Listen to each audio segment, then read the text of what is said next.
Saludos y bendiciones. Para mí es un privilegio estar con ustedes una vez más con el propósito de continuar estudiando esta serie de lecciones tituladas Uniendo el cielo con la tierra. Es la lección del trimestre.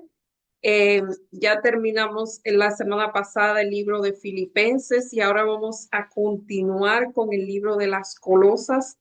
La comenzamos en la primera semana y esta vez vamos a darle continuación. Pero antes de continuar, vamos a pedir la presencia del Espíritu Santo por medio de la oración. Oremos. Amado Dios que estás en los cielos, alabado, glorificado, bendecido sea tu nombre por siempre. En este momento estamos delante de ti dándote las gracias por tu amor, por tu misericordia, Señor, por tu bondades, porque nos protege, porque nos cuida, Señor, porque nos acompaña. Y en este momento específico nos da el tiempo para compartir la lección de escuela sabática con cada persona que nos ve. Gracias, Señor, porque tú has estado con nosotros, Señor, y gracias porque eh, por abrir nuestras mentes, nuestro corazón, Señor, para que nosotros podamos comprender las cosas que tú nos quieres enseñar. Señor, te pido en forma especial por cada persona que nos ve. Tú sabes de qué tienen cada una necesidad, Señor, pero tú has prometido suplir cada una de nuestras necesidades de acuerdo a tu voluntad y de acuerdo a tus riquezas en gloria. Así que te pedimos por cada una de ellas y en forma muy especial, Señor, que tú abra también su mente, su entendimiento, que tu Santo Espíritu sea con cada uno de ellos y conmigo también al momento de grabar esta lección. Todo te lo pedimos en el nombre y por los méritos de Jesús. Amén. Y aquí el título de esta lección es La preeminencia de Cristo. ¿Sabe que la preeminencia por lo general se utiliza para describir la posición de superioridad que Dios tiene sobre toda la creación? Es como si fuera una palabra utilizada para él. Si uno lo busca en el diccionario, habla que es referente, que es una palabra que se utiliza para describir a Cristo. Eh, y el versículo para memorizar es de Colosenses 1:15 al 17 y dice, Cristo es la imagen del Dios invisible, el primogénito de toda la creación. Y aquí vemos imagen, que es una de los temas que vamos a ver esta semana, y primogénito de toda la creación también. Principalmente esta parte de primogénito trae mucha confusión. Por él fueron creadas todas las cosas, las que están en el cielo y las que están en la tierra, visibles e invisibles, sean tronos, dominios, principados o autoridades. Todas fueron creadas por medio de él y para él, porque Cristo existía antes de todas las cosas y todas las cosas subsisten por él.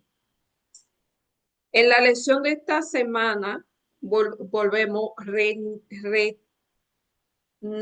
reanudaremos el estudio de Colosenses. En el material correspondiente del jueves vimos Colosenses 1:9 al 12 y vemos aquí que Pablo pide por los colosenses unos pedidos muy particulares. Pide que vivan en armonía con la voluntad de Dios, contrasta el reino de la luz con el reino de las tinieblas, y Dios el Padre lo ha capacitado para participar en la herencia eterna, el reino de la luz. No ha liberado del poder de las tinieblas y no ha trasladado del reino de su amado Hijo, en quienes tenemos redención por su sangre, el perdón de los pecados. En otras palabras, tenemos redención en Jesús, quien es también Dios y creador y nuestro creador. Él obró nuestra redención por la fe. En él hemos sido trasladados del reino de Dios a rey, o sea, del reino de las tinieblas a reino de la luz. Así que esta semana vamos a analizar afirmaciones más completas y sublimes del Nuevo Testamento acerca de Jesús, la imagen del invisible, del Dios invisible y del mismo Dios, el primogénito de la creación. Y en la parte del domingo la imagen del Dios invisible, es el título. Y saben que hace tiempo yo escuché o leí eso o vi la información en algún lugar donde nos dice que nosotros como ser humanos no nos podemos, o sea, nosotros no nos podemos ver a nosotros mismos. Nosotros realmente no sabemos cómo somos porque el espejo, que es uno de los instrumentos que uno utiliza para verse, no es una imagen tridimensional como somos nosotros, aunque yo creo que ya por ahí eh, hay de eso. Son imágenes bidimensionales o imágenes planas. Un ejemplo, la foto es una imagen plana, aunque por ahí ya yo creo que están las tridimensionales.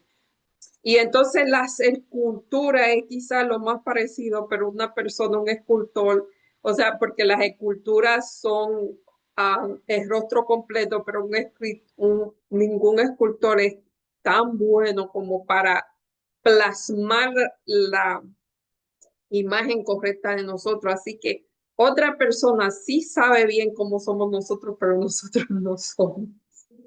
Em, Porque, bueno, aquí dice que las esculturas de una persona viva es diferente a una cosa que está estática como era. Em, Aunque a veces se refiere a este tipo de representaciones menores, el concepto bíblico de imagen sugiere algo más amplio. Y antes, cuando la Biblia se escribió, ahora los espejos son más, quizás son más, em, la imagen se ve mejor, pero antes los espejos eran como piedras bien pulidas, bien talladas, o como metales bien tallados, metales, mejor dicho, y se veía un poco borrosa, no se veía muy clara la imagen. En Génesis 1, 26, 27, 5, 3, aquí nos habla, primero nosotros fuimos creados a imagen y semejanza de Dios. Segundo, en Génesis 5:3 dice que se nació era la imagen y la semejanza de Adán. Ya vemos que Adán era la imagen y semejanza de Dios y el hijo de Adán era imagen y semejanza de Dios, de Adán, perdón, y que la cosa fue bajando. Entonces, en Primera de Corintios 15:49 nos dice, yo lo anoté aquí, pero vamos a leerlo porque este versículo es muy interesante. Segunda de Corintios 3:18.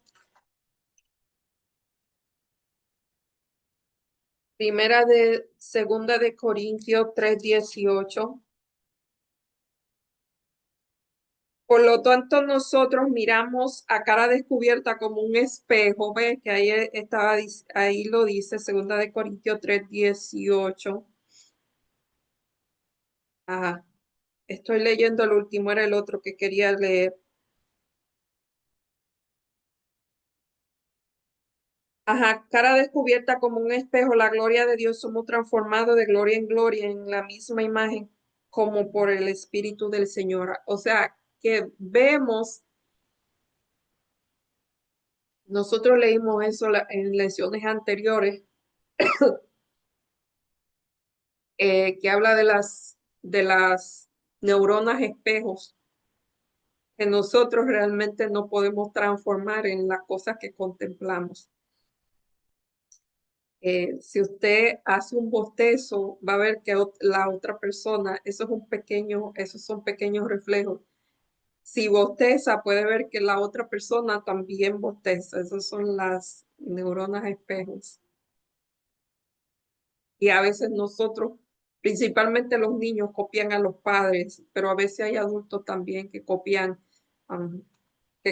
gestos de los otros adultos. Eso es otro tema.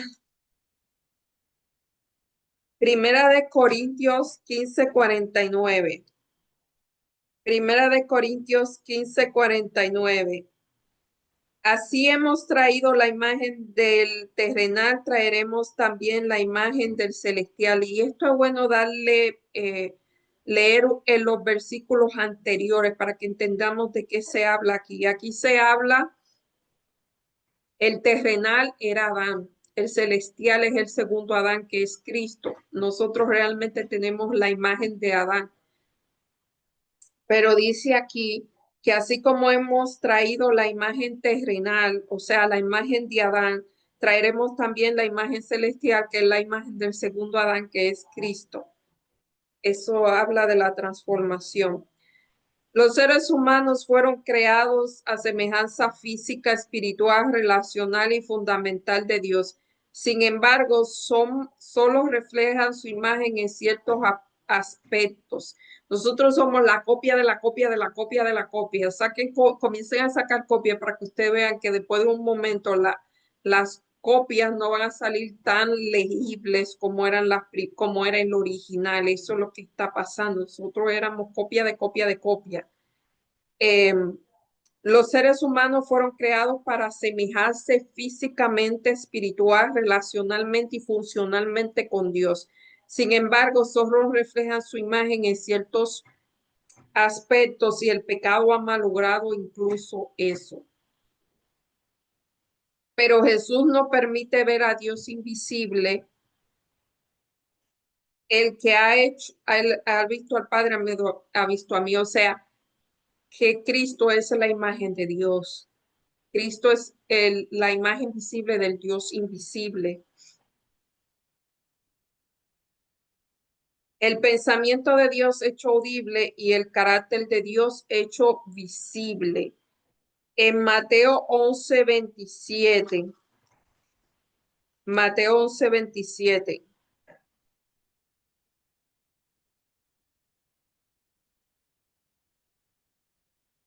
Mateo 11:27.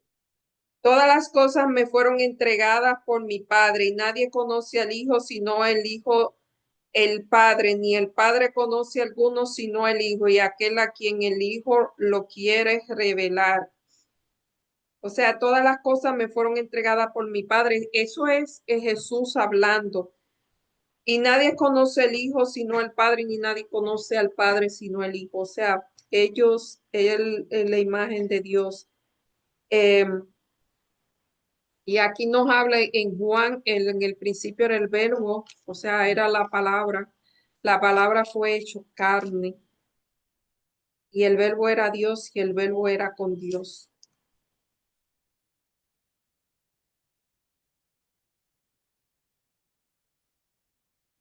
Primera de San Juan 1. En el principio era el verbo y el verbo era Dios y el verbo era el verbo era con Dios y el verbo era Dios. Eh,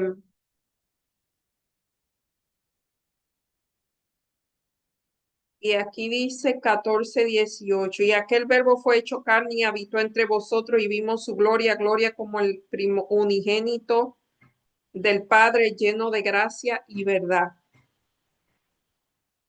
O sea, el verbo Cristo se hizo carne y habitó entre nosotros. Aquí la palabra habitar es como que acampó entre nosotros, la misma palabra que se utiliza cuando se levantaban el tabernáculo, las carpas en el desierto. Y saben, es una cosa muy interesante porque si usted lee Hebreos 10:5, en Hebreos 10:5, eh, la carpa que utilizó Jesús para habitar entre nosotros, allí utilizó una carpa que él dijo que la hiciera, pero cuando él vino por segunda vez, él, él utilizó fue un cuerpo, esa fue la carpa que la utilizó. Por lo tanto, entrando en el mundo, dice, sacrificio y ofrenda no quisiste, más me preparaste un cuerpo. Holocausto y expiación por el pecado no te agradaron, entonces dije aquí que vengo, oh Dios, para hacer tu voluntad, como el rollo del libro está escrito de mí. O sea, que él vino a habitar entre nosotros en un cuerpo humano para satisfacer el requerimiento que era el sacrificio, para hacer el sacrificio de una vez y por todas. Eso es muy interesante, pero no voy a entrar ahí. vamos a ver. Observa otra declaración en la que Jesús describió su relación con Dios. Mi padre trabaja hasta ahora y yo también trabajo. Juan 5:17. O sea, él y el padre trabaja y él también. Juan 10:30, yo y el Padre somos uno. Nadie viene al Padre si no es por mí. Juan 14:6. Jesús también se identificó de diversas ocasiones mediante la fórmula yo soy, la utilizada en Éxodo 3:14, que la utilizaba Jehová, que utilizó para referirse al mismo antiguo yo soy el pan de vida, yo soy la luz del mundo, yo soy el buen pastor, yo soy la resurrección, yo soy la vida. Yo soy el Padre y yo soy en el Padre y el Padre en mí. Y antes que Abraham existiera, yo soy. O sea, yo soy esa palabra. Solamente cuando esa palabra se decía, los judíos sabían que se estaba refiriendo a Dios, que eso era Dios. Si Jesús no fuera Dios, eso significa que el Padre envió a un ser creado a morir por nosotros. ¿Por qué sería eso crucialmente distinto de que Dios mismo haya dado su vida? Porque tenía que ser, o sea, tenía que ser Dios, no podía ser un ser creado. Esas son palabras aquí superficiales, es mucho más que eso. El primogénito de la creación en la parte del lunes. En el Nuevo Testamento, el término primogénito, muchos piensan que como dice aquí que es el primogénito de la creación, quiere decir que él fue creado, que él fue primero en ser creado. Pero realmente aquí vamos a ver una explicación que dice Lucas 2:7, Romanos 8:29, Colosenses 1:15, 18, Hebreo 1:6, Apocalipsis 1:5. Les recomiendo que lean todos esos versículos. Siempre se refieren a Jesús, o sea, esa palabra primogénito en esos versículos se refiere por lo general a Jesús. Pero aún en los textos donde las palabras designan a otra persona, estas no necesariamente nacieron cronológicamente. O sea, primogénito no necesariamente es uno que nació primero en la familia. O sea, el término puede referirse a las dos cosas, pero no necesariamente. Aquí dice el concepto bíblico de primogénito enfatiza la relación especial de un hijo que tiene con su padre, independientemente del orden en que haya nacido. Y vamos a ver, vemos en la Biblia que hay muchos casos que el hijo primogénito no es el que tiene las funciones de la primogenitura. En el caso de Isaac, no era el primogénito. El caso de Jacob tampoco era el primogénito. José era uno de los menores. David era el menor de todos los hermanos y él fue el coronado como rey. Así que el primogénito es como el puesto preeminente, utilizando la palabra del título, el puesto más importante lo tenía esa persona. En ese sentido, en una connotación de preeminencia. En Colosenses 1:15 al 17, ¿qué razones da Pablo para que Jesús sea llamado el primogénito de toda la creación? Y ese fue el versículo para memorizar. Él dice que él es el primogénito de la creación porque él creó todas las cosas que existen. No solamente la creó, sino que la subsiste. Y él antes de todas las cosas y todas las cosas por él subsiste. O sea, él es el sustentador. Él no solamente es el creador, el sustentador. Como sale el 17. Él es la imagen del Dios invisible, el primogénito de toda la creación.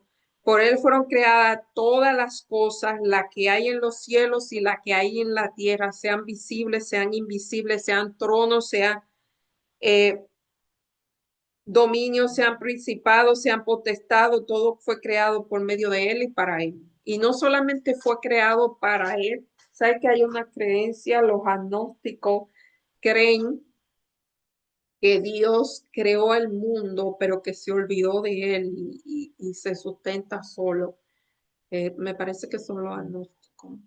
Mire, agnóstico es una persona que cree en Dios, pero o sea, hay posibilidad de que Dios crea, pero que Él no se ocupa de nuestra vida. Créame, a veces nosotros somos agnósticos. Realmente, si lo vemos, a veces nos comportamos como agnósticos.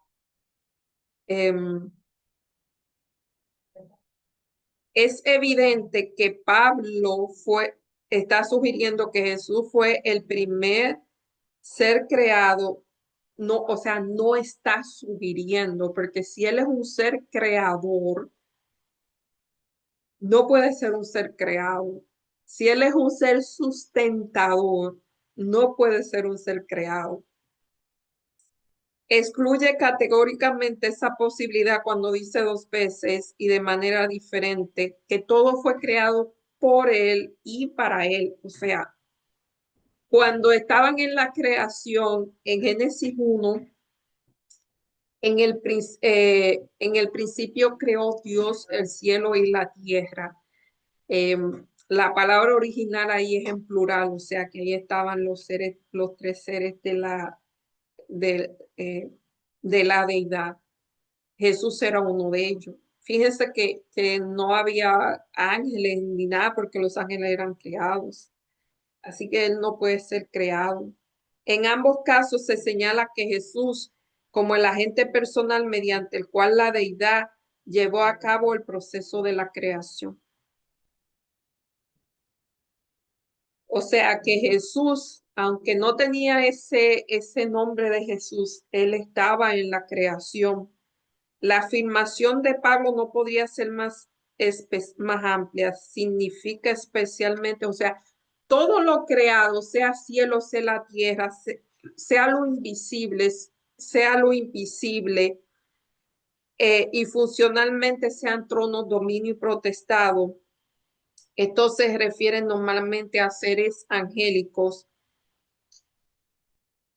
que todas las cosas fueron creadas por él y no solamente que fueron creadas por él, sino que por él subsisten.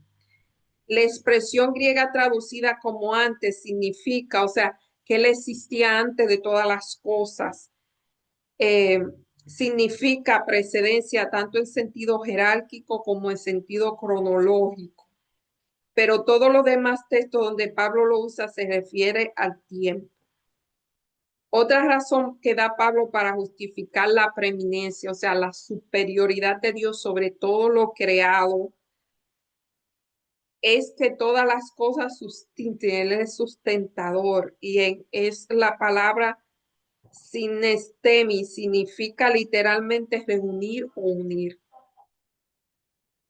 Jesús es el factor unificador del universo, no solo su papel como creador, sino también su papel redentor. Eso, eso aclara mucho porque si ahí muchos utilizan ese texto para decir que Dios, que Cristo fue el primogénito, o sea, fue creado, fue el primero creado, y no solo eso, hay varios versículos donde se utiliza esa palabra refiriéndose a Jesús y dicen entonces que Jesús es un ser creado. La cabeza de la iglesia, y aquí vamos a hablar de jerarquía, donde quiera hay jerarquía, y en Efesios, Efesios 1:22.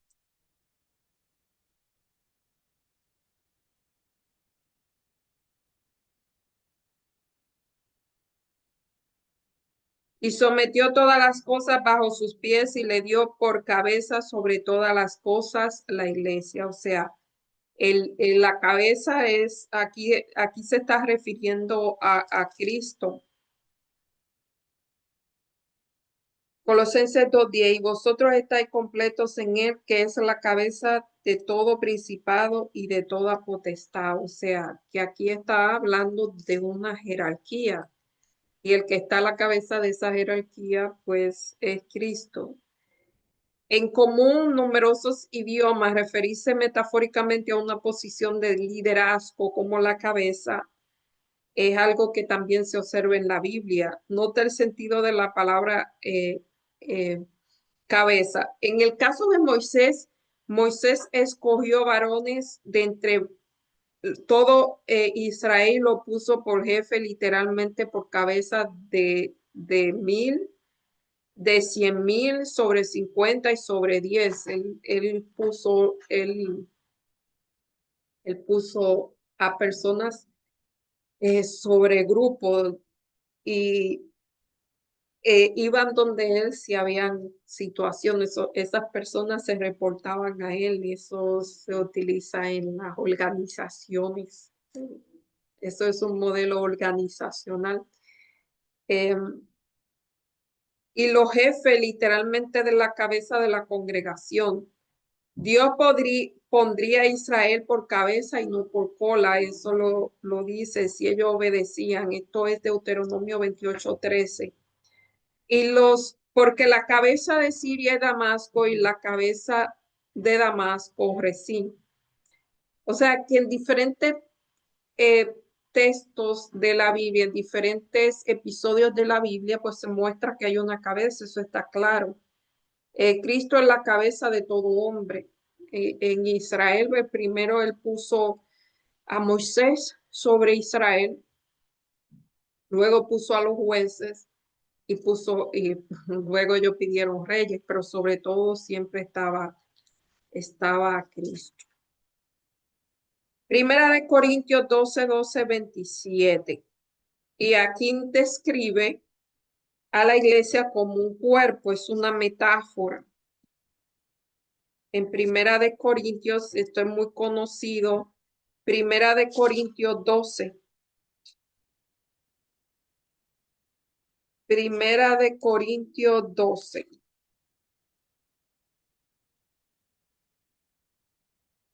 No quiero que ignoréis, hermano, acerca de los dones espirituales, que sabéis que era gentiles y os extraviase llevado como se os llevaba a los ídolos mudos. Por lo tanto, os hago saber que nadie que hable por el Espíritu de Dios llama anatema a Jesús y nadie, estoy leyendo más, comienza el 12.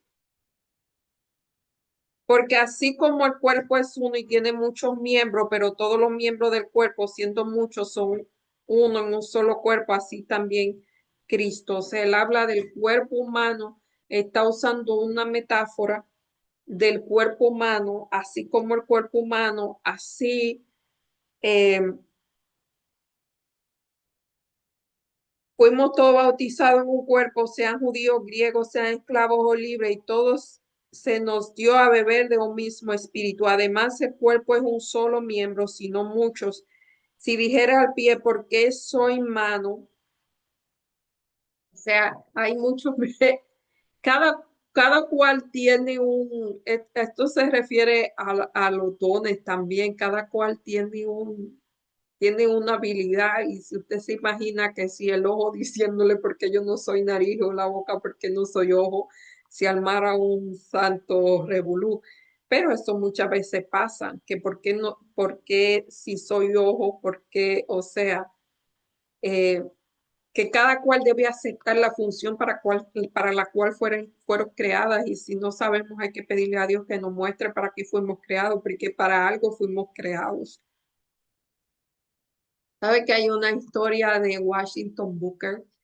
Washington Booker fue un muchacho de la raza negra, que él fue un esclavo, pero este esclavo se puso a estudiar para liberar a su pueblo, para educar a su pueblo. Muchas veces la liberación es a través de la educación, porque muchas veces uno puede ser libre y de aquí puede estar preso. Em, y él, él Él comenzó a sembrar el maní y después tenía un montón de maní y le dijo a su gente, a los que habían, a los esclavos muchos liberados recientemente, le dijo que sembraran maní.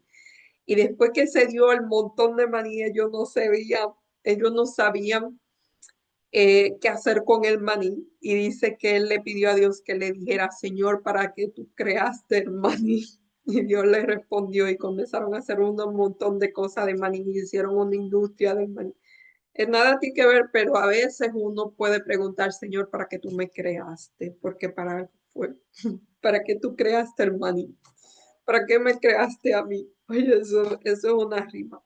Y así no querer ser lo que otro está haciendo, que muchas veces no es lo que otro está haciendo, Dios lo hizo diferente. Aunque hay mucha gente que tiene la misma virtudes separadas, pero cada persona tiene su sello personal y eso hay que buscarlo si no se sabe. Cierro paréntesis. Así como el cuerpo no puede vivir sin la cabeza, la vida puede resultar mucho más difícil cuando se pierde o se lesiona una de sus partes. A menudo no reconocemos cuán importante es algo hasta que no lo perdemos. That's right. Esa es la historia del ser humano. Nadie valora lo que tiene hasta que no lo pierde. No sabemos cuán importante, no conocemos el valor de algo hasta que no lo perdemos. Así que hay que valorar a cada una de nuestras partes. Y aquí dice, si tuviera que renunciar a una parte de tu cuerpo, ¿cuál elegirías? Está bien difícil. Una uña. Eso está muy difícil porque todas son importantes. Aunque hay algunas con las que hay algunas que podemos vivir sin ellas y hay algunas que sin ellas no podemos vivir. Eso es, o sea, es así. Hay partes de nuestro cuerpo por sin la cual no podemos vivir.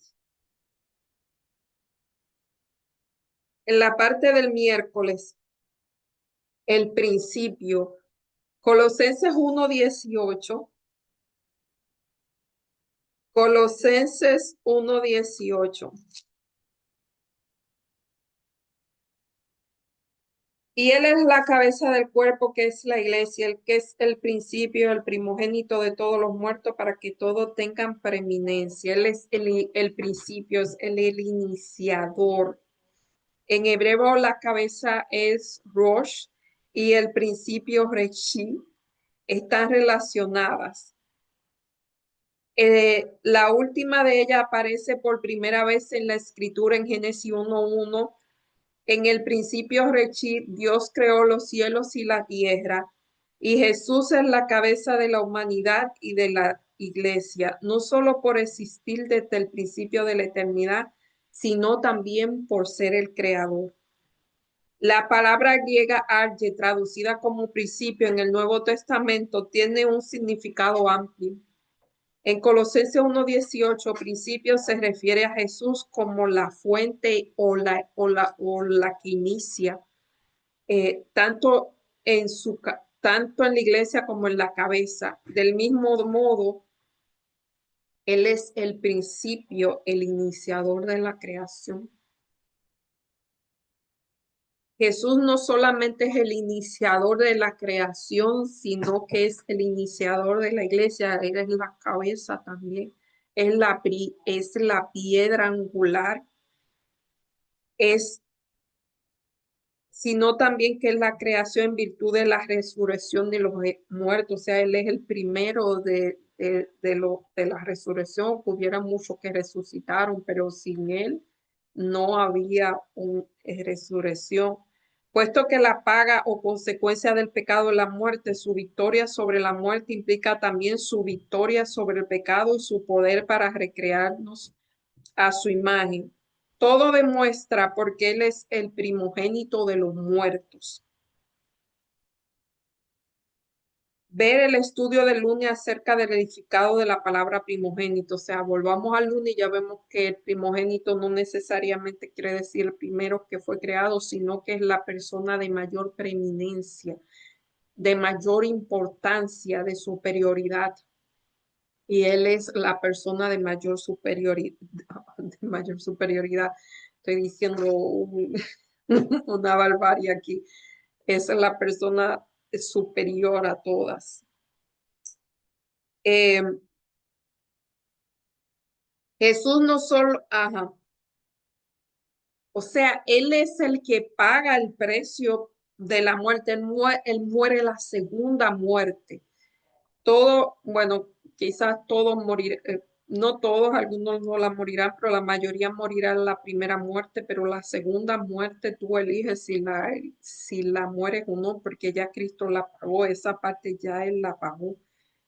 Eh, Aunque no la primera cronológicamente, porque Moisés fue el primero en resucitar, él no es el primero, pero es el que inicia realmente, el que tiene peso.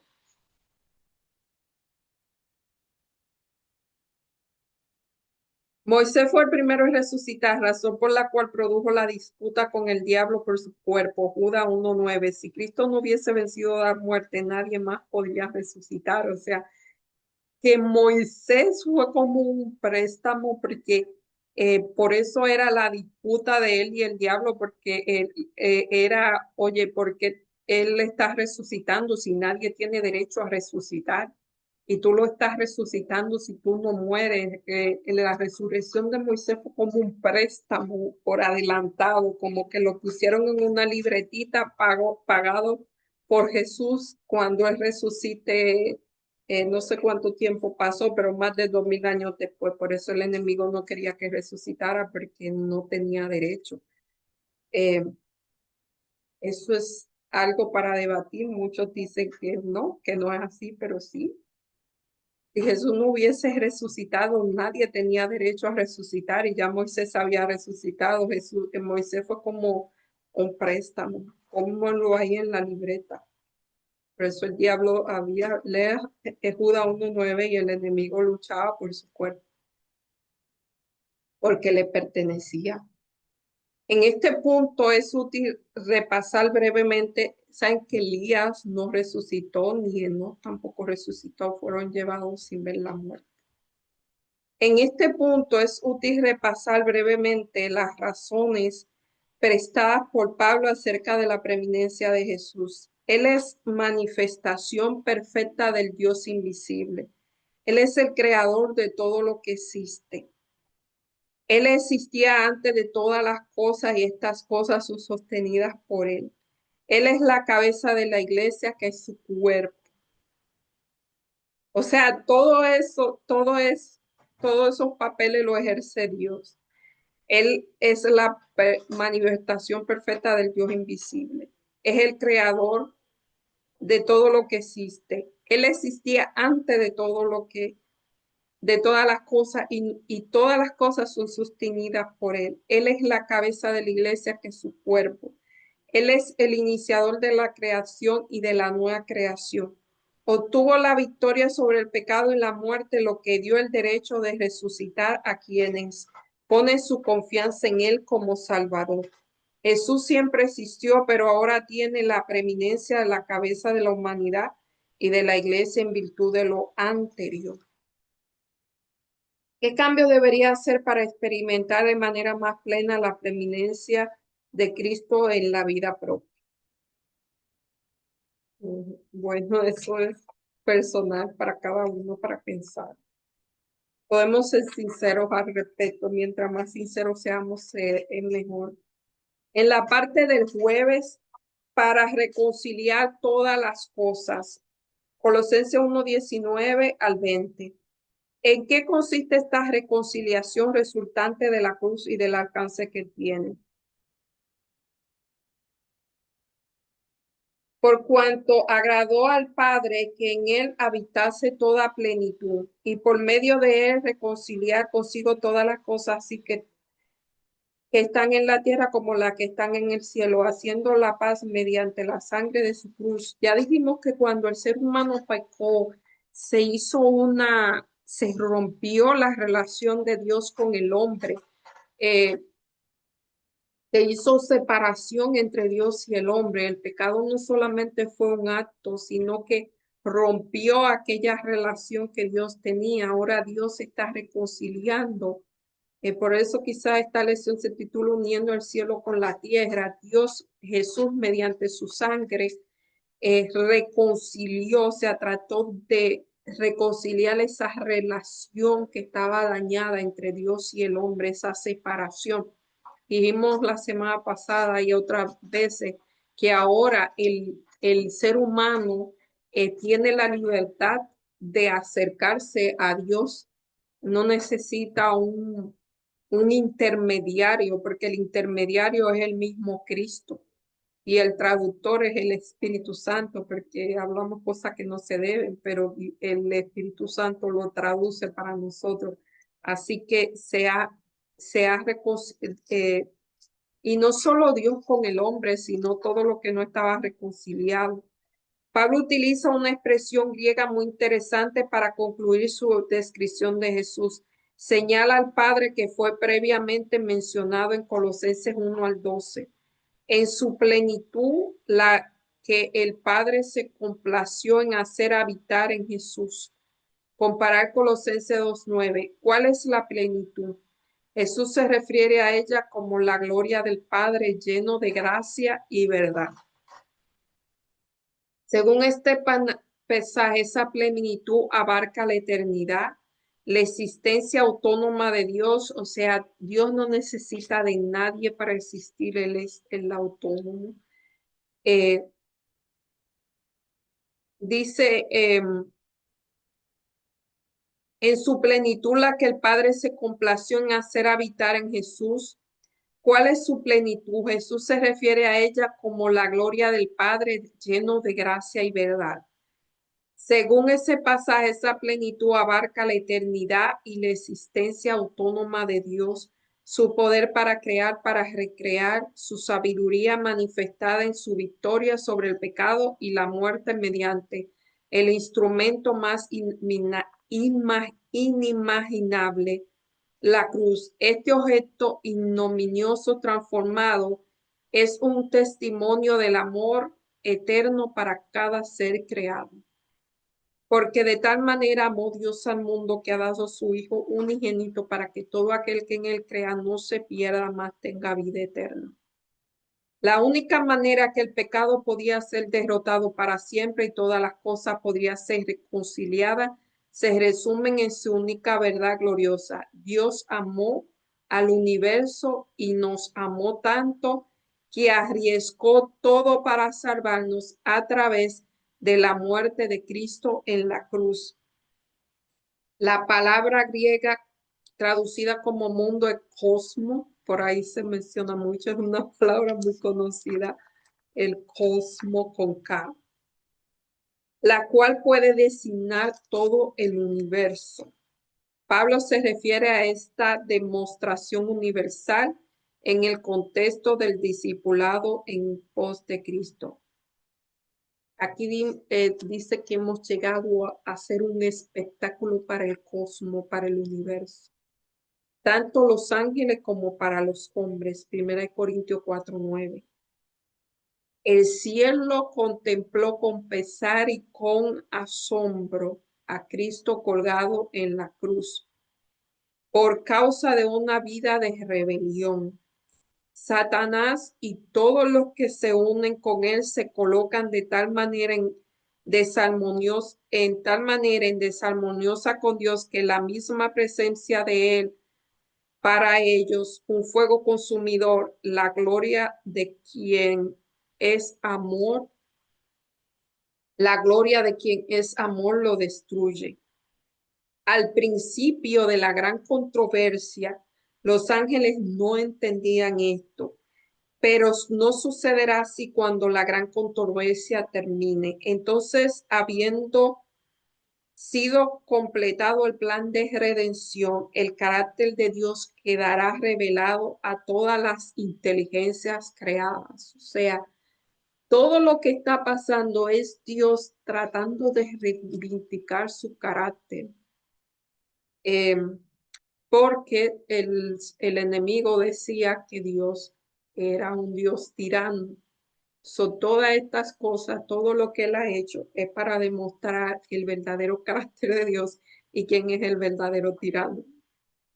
Por eso que cuando Cristo murió, los ángeles estaban todos sorprendidos, primero por el gran sacrificio, primero por ver, o sea, ellos no sabían que el enemigo se iba a atrever a matar a su creador, o sea, eso fue para nosotros quizás no es tan asombroso como para ellos, porque ellos sí saben lo que es. Por lo tanto, bien podrían los ángeles regocijarse al mirar la cruz del Salvador. Cristo mismo comprendió plenamente los resultados del sacrificio hecho en el Calvario. Vio todo eso por delante cuando en la cruz exclamó, consumado es, el deseado de toda la gente, la página 708, 709 y 713. Eso es muy bonito leerlo, si pueden leerlo, el deseo de toda la gente, ese capítulo del Getsemaní, del Calvario, todas esas escenas, es muy bonito.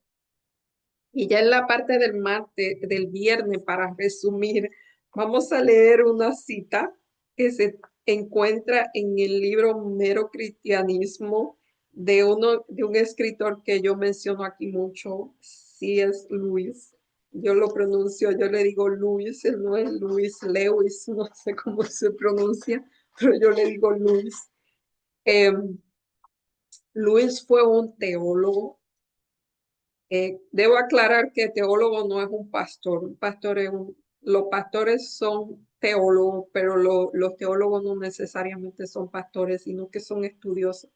Luis era un catedrático de la Universidad de Cambridge y Oxford, que son muy renombradas en Inglaterra, pero él escribió mucho sobre el cristianismo y el mero cristianismo, en uno de sus libros dice, un hombre que fue meramente, esta cita es conocida por mí, es muy interesante lo que él dice, un hombre que fue meramente un hombre y dijo las cosas que Dios dijo, no sería un gran maestro mortal. Eso lo dice porque hay mucha gente que dice que Jesús fue un maestro mortal. Pero si realmente Jesús fue un maestro mortal y dijo todo lo que él dijo, o si no sería el mismísimo demonio, este hombre es bien, o sea, él escribe de una manera que podría alarmar a muchos. Mire, le voy a explicar para no leer, a veces yo leo esta cita, pero le voy a explicar lo que él quiere decir. Si Jesús fue solamente un maestro mortal, si él es un hombre y dijo todo lo que dijo, o está loco, es un lunático, o es el mismo demonio. Así que él tiene que ser Dios, o si no, no le crean. Tiene que escoger, o ese hombre era el hijo de Dios, o era un loco o algo mucho peor. Puede hacerlo callar por necio, puede escupirle y matarle como si fuera un demonio, o puede caer a sus pies y llamarlo Dios y Señor. Aquí no hay mediatita, o Dios es Dios o es un loco, no puede ser un maestro, como dicen por ahí, o un gurú, no puede ser un maestro. O lo odias o lo escupes o caes sobre sus rodillas. Pero salgamos ahora con la insensatez paternalista acerca de que fue un gran maestro moral. Él no dejó abierta esa posibilidad. O sea, o él es Dios o estaba bien loco. Porque lo que él dijo, o sea, si él no es Dios, él estaba loco. Y aquí él no está insultando, él simplemente está haciendo pensar a la gente. El Padre es toda la plenitud de la deidad corporalmente y es invisible para los ojos mortales. El Hijo es toda plenitud de la deidad manifestada. La palabra de Dios declara que Él es la imagen misma de su sustancia. Esto está en el Evangelismo, la página 614.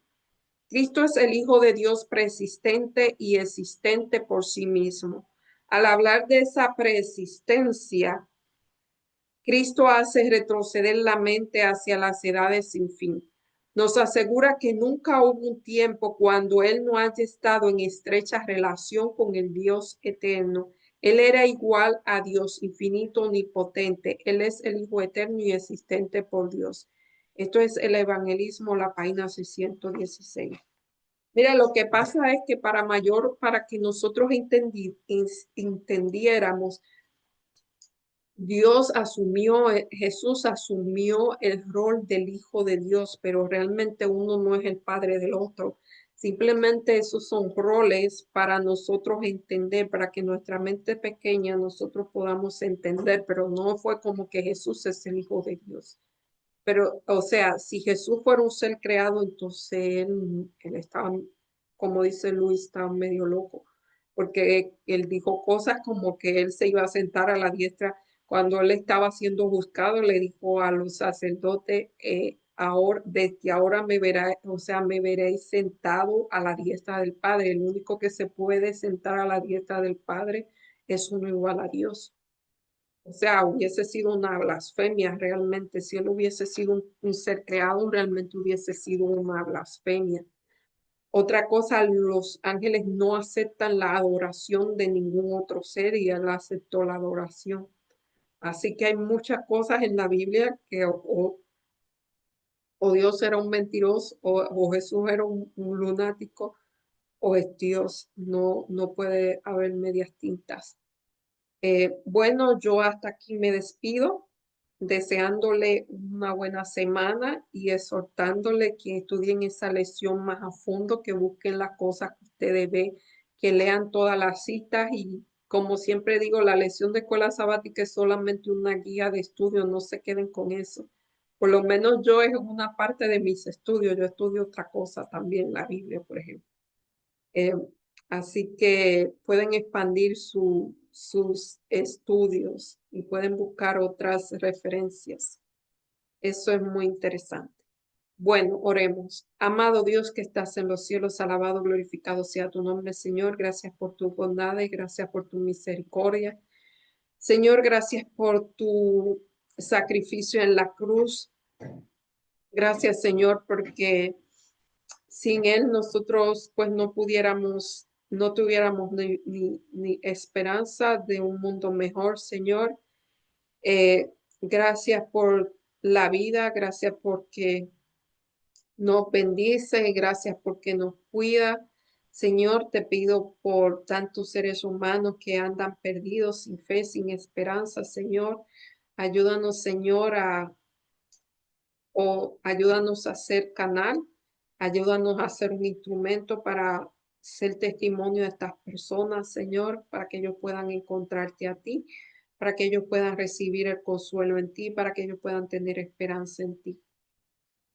Bendice a toda persona que nos ve, otra vez te lo pido. Yo sé que hay necesidades, me tomaría muchísimo tiempo mencionarla todas, Señor, pero tú sabes cuáles son. Súplelas de acuerdo a tu voluntad.